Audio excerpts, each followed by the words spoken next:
গ্রেফতার হতে যাচ্ছে সার্জিস এবং হাসনাত কি কারণে? দর্শক বন্ধুরা, আপনারা অনেকেই জানেন যে বাংলাদেশে আপনার যখন নাকি জুলাই মাস থেকে এবং 5 আগস্ট কিংবা 10 আগস্ট পর্যন্ত যত আওয়ামী লীগের আপনার সাধারণ কর্মী বিশেষভাবে পুলিশ বাহিনীকে গণহত্যা করা হয়। বাংলাদেশ নিয়ে অপপ্রচার চালানো যেন ভারতীয় গণমাধ্যমগুলোর রুটি হয়ে দাঁড়িয়েছে। একের পর এক ষড়যন্ত্রের জাল বুনছে মোদী সরকার। To make July revolution possible,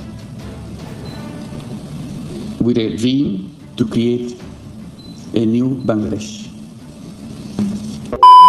আসসালামু আলাইকুম রহমতুল্লাহ। সবাই কেমন আছেন? আশা করি সবাই অনেক অনেক ভালো এবং সুস্থ আছেন। সবাইকে স্বাগতম জানাচ্ছি আমাদের আরেক নতুন ভিডিওতে। প্রতিদিনের মতো আমি আব্দুল বাসির রিয়াদ ফারুকী আবার চলে আসলাম নতুন একটা ভিডিও নিয়ে। দর্শক, আজকের ভিডিও টাইটেল এবং থাম্বনেল দেখে ইতিমধ্যে বুঝতে পেরেছেন আজকে কি বিষয়টা নিয়ে কথা বলবো। ভিডিওর শুরুতে কিছু অংশ বিশেষ দেখে ইতিমধ্যে বুঝতে পেরেছেন ভিডিওর অংশ বিশেষ। তো দর্শক, আর বেশি কথা বলছি না, আমরা ভিডিওর বাকি অংশগুলো দেখে আসবো। তার আগে আপনাদেরকে ছোট্ট একটি অনুরোধ জানিয়ে রাখতে চাই, যারা আমাদের এই চ্যানেলটিতে নতুন আছেন চ্যানেলটি সাবস্ক্রাইব করে সাথে থাকবেন। যারা ইতিমধ্যে সাবস্ক্রাইব করেছেন তাদেরকে অসংখ্য ধন্যবাদ জানিয়েই মূল আলোচনায় চলে যাচ্ছি। সবাইকে অনুরোধ করবো ভিডিওটি ধৈর্য সহকারে শেষ পর্যন্ত দেখা। To make July revolution possible, with a dream to create a new Bangladesh. Dear graduating course members, today is graduation day for the course members of NTC and AFWC, which is definitely a great milestone in their professional careers. A long year of hard work and dedication comes to an end to this beautiful ceremony this morning. But it also puts you aptly in a position to take on greater responsibilities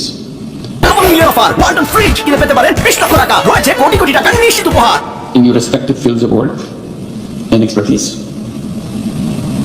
Complex national and international issues and understanding about them now is very much more clearer than before after this graduation. You now are equipped and educated better than before.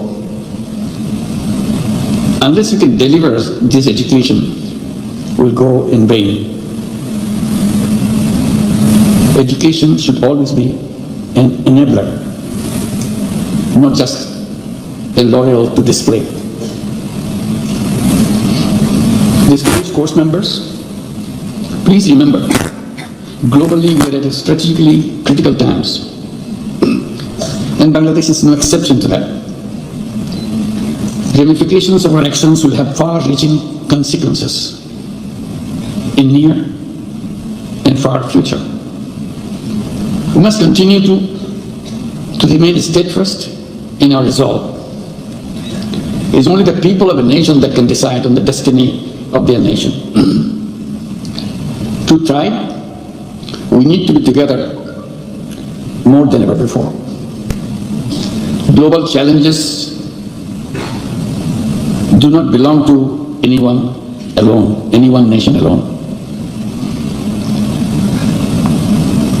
They need multilateral efforts to overcome. দর্শক, বাংলাদেশ নিয়ে অপপ্রচার চালানো যেন ভারতীয় গণমাধ্যমগুলোর রুটি হয়ে দাঁড়িয়েছে। একের পর এক ষড়যন্ত্রের জাল বুনছে মোদী সরকার। আমি যদি আপনাদের একটু দেখানোর চেষ্টা করি, দেখুন কিভাবে বাংলাদেশ বেনাপোল সীমান্তে একের পর এক উগ্রবাদী দিয়ে বিজেপিকে কোণঠাসা করার চেষ্টা চালাচ্ছে। প্রতিবাদকারী যাওয়ার চেষ্টা করতে কিন্তু পারছে না। এখানে দেখতে পাচ্ছেন বর্ডার সিকিউরিটি ফোর্সের যারা আছেন তারা এখানে তীব্রভাবে এখানে তারা নিয়ে একটা হাঁটু দিলেন। দেখুন ভারতীয় জঙ্গিরা কিভাবে ব্যারিকেড ভেঙে বাংলাদেশে ঢোকার চেষ্টা করছে। খোদ বিএসএফ পারছে না সামলাতে মোদীর পোষা এই উগ্রবাদীদের।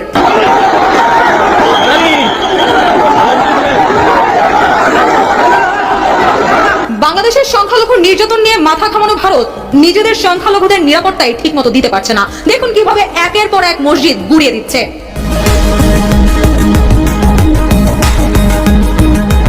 দর্শক দেখুন, আমি একটু আপনাদের দেখানোর চেষ্টা করছি স্ক্রিনের মাধ্যমে, দিনের মাধ্যমে আমি একটু চেষ্টা করছি আপনাদের দেখানোর কি করছে তারা, কিভাবে মসজিদগুলো একের পর এক গুড়িয়ে দিচ্ছে।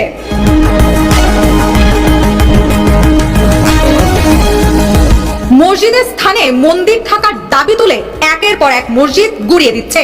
ঐতিহাসিক আজমের শরীফ ভাঙারও পরিকল্পনা এঁটেছে মোদী। কি চাইছে মোদী সরকার? তারা কি সেদেশে মুসলিমদের থাকতে দিবে না? কেন এত বর্বরতা? এদিকে শেখ হাসিনাকেও এখনো সামনে আনছে না মোদী। কোথায় লুকিয়ে রেখেছে বাংলাদেশের সাবেক প্রধানমন্ত্রীকে? কেন এর জবাব দিচ্ছে না ভারত? স্বাধীনতার পর থেকে আওয়ামী লীগকে জিম্মি করে রেখেছে ভারত সরকার। তবে কি বাংলাদেশের সংখ্যালঘু নির্যাতনের অভিযোগ তুলে বাংলাদেশ দখল করার চেষ্টা চালাচ্ছে ভারত? দর্শক, আপনারা এতক্ষণ ছিলেন জয় জয় দিনের সঙ্গে। থাকুন ভালোর সঙ্গে। রুষা সুর, জয় জয় দিন। গ্রেফতার হতে যাচ্ছে সার্জিস এবং হাসনাত, কি কারণে? দর্শক বন্ধুরা, আপনারা অনেকেই জানেন যে বাংলাদেশে আপনার যখন নাকি জুলাই মাস থেকে এবং 5 আগস্ট কিংবা 10 আগস্ট পর্যন্ত যত আওয়ামী লীগের আপনার সাধারণ কর্মী বিশেষভাবে পুলিশ বাহিনীকে গণহত্যা করা হয়, থানায় ঢুকি ঢুকি তাদেরকে হত্যা করা হয়, এই বিচার কিন্তু বাংলার মাটিতে এখন পর্যন্ত কেউ দাঁড়িয়ে কথা বলার সেই সাহস পায় নাই, অবশ্য না পাওয়ারই কথা। অসৎ অফিসার ছিল কিংবা স্টুডেন্টদের উপর গুলি চালাইছে কিংবা বাইরে হামলা করেছে, তাহলে আমাদের পরিবারে আমি সবাই আমরা মেনে নিব, যেটা হবে সেটা মেনে নিব। কিন্তু সে তো সেটা করে নাই, সে তো জনগণের স্বার্থে ইভেন সে মানে 12:30টার দিকে মাইকে বলছে, পাশের মসজিদ ছিল, বলছে যে থানা জনগণের, আপনারা থানা ভাঙচুর করেন না, এটা রাষ্ট্রীয় সম্পদ রক্ষা করার জন্য সে থানা থেকে বের হয় নাই। এবং তাকে, আমার তো ভাই, ঠিক আছে, আমরা তো দেখেছি, জনগণ তো আসলে দেখে নাই যে আসলে ওদেরকে কিভাবে হত্যা করেছে। ওরা তো নিউজে শুনেছে 13 জন পুলিশ সদস্যকে পিটিয়ে পানিতে চুপিয়ে হত্যা করা হয়েছে, কিন্তু আমরা তো আমার ভাইকে দেখেছি যে কিভাবে নৃশংসভাবে হত্যা করা হয়েছে। আমার ভাই খুবই সুদর্শন একটা মানুষ ছিলেন, তার পুরো শরীরে মানে কোনো জায়গা নেই, তার ডান হাত বাম হাত সব ভেঙে ফেলছে।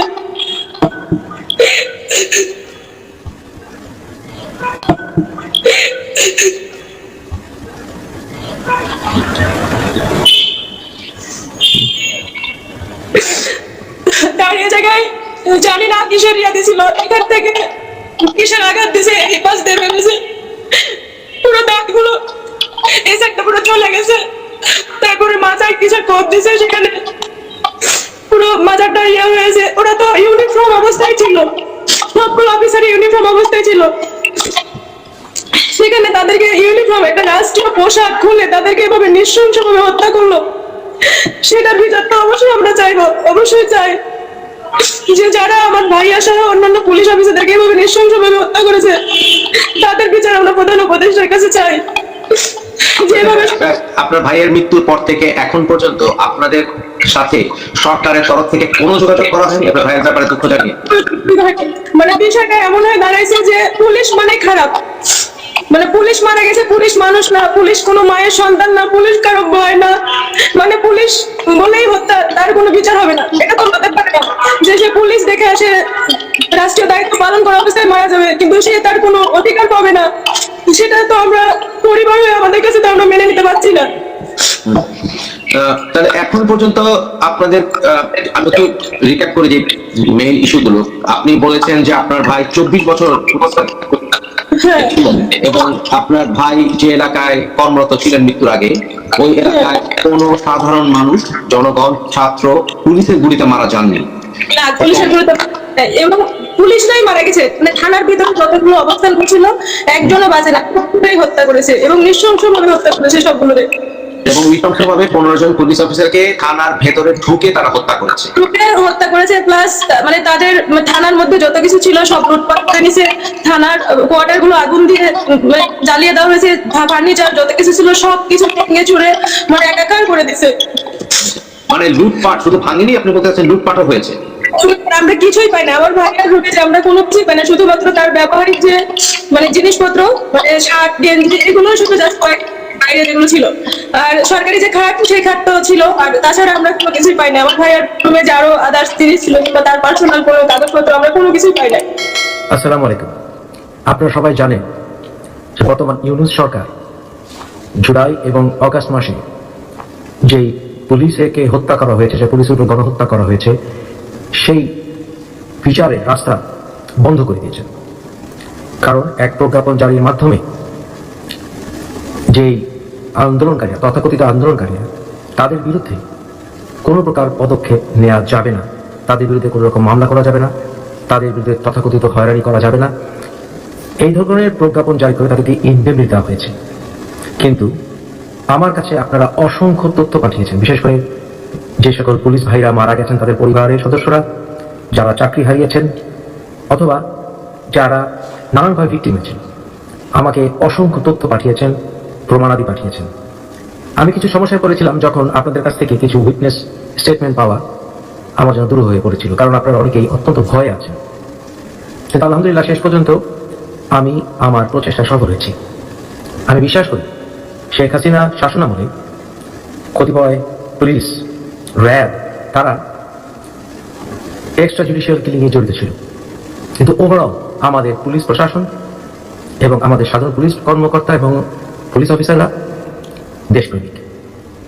তারা তাদের ডিউটিতে থাকাকালীন অবস্থায় এই তথাকথিত প্রটেস্টাররা, আন্দোলনকারীরা তাদের উপরে আক্রমণ চালায়। অনেক সন্ত্রাসী গোষ্ঠী ওয়েল প্ল্যান্ড বিভিন্ন পরিকল্পনার মাধ্যমে, বিভিন্ন ষড়যন্ত্রের মাধ্যমে তারা এই সকল পুলিশ অফিসারদেরকে হত্যা করে, অনেকে জখম করে। এই বিষয়গুলো বর্তমান সরকার সম্পূর্ণভাবে বিচারের বাইরে নিয়ে গেছে। তো প্রিয় দর্শক, ভিডিওটি সম্পর্কে আপনার মতামত দ্রুত কমেন্টে জানিয়ে ফেলুন। আর যদি আমাদের চ্যানেলটিতে নতুন থাকেন অবশ্যই আমাদের চ্যানেলটি সাবস্ক্রাইব করে সাথে থাকবেন। এতক্ষণ সাথে থাকার জন্য সবাইকে অসংখ্য ধন্যবাদ। ভালো থাকবেন, সুস্থ থাকবেন, আল্লাহ হাফেজ।